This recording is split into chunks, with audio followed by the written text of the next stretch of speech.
Bonjour à tous, retour sur le mois de décembre 2024, c'est le dernier mois de l'année, c'est aussi le premier mois de l'hiver météorologique.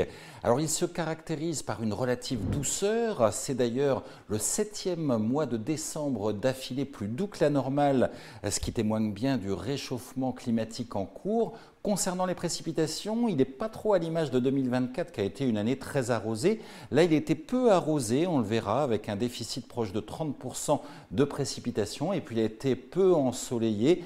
C'est d'ailleurs le 9e mois qui témoigne d'un déficit d'ensoleillement de cette année 2024. Une année qui aura vraiment manqué de soleil. Allez, un petit point sur la synthèse climatique. Côté température, on a un excédent de température qui est vraiment très léger, de plus 0,3 degrés. En revanche, les précipitations sont déficitaires de près de 30%, avec seulement 53 mm à l'échelle de la France, alors que la moyenne est de 74 mm. Et puis un mois peu ensoleillé, avec un déficit de l'ordre de 4%. On s'intéresse maintenant à notre indicateur thermique. Regardez-le sur l'ensemble du mois. On voit que ça a été un petit peu les montagnes russes, des températures très fluctuantes avec des périodes de douceur qui ont alterné avec des périodes de temps plus froid, notamment en toute fin d'année.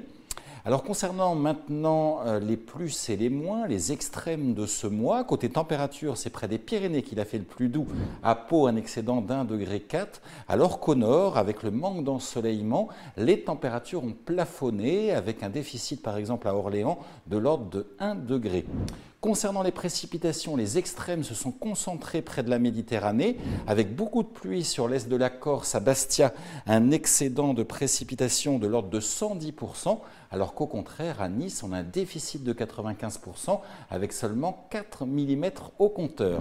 Et puis concernant l'ensoleillement, eh bien, on a manqué beaucoup de soleil sur la moitié nord, beaucoup de nuages bas, de brouillard. Résultat, à Orléans, un déficit de 49%, alors qu'en se dirigeant près de la Méditerranée et dans le sud-est, le soleil a été beaucoup plus généreux, 129 heures de soleil à Montélimar.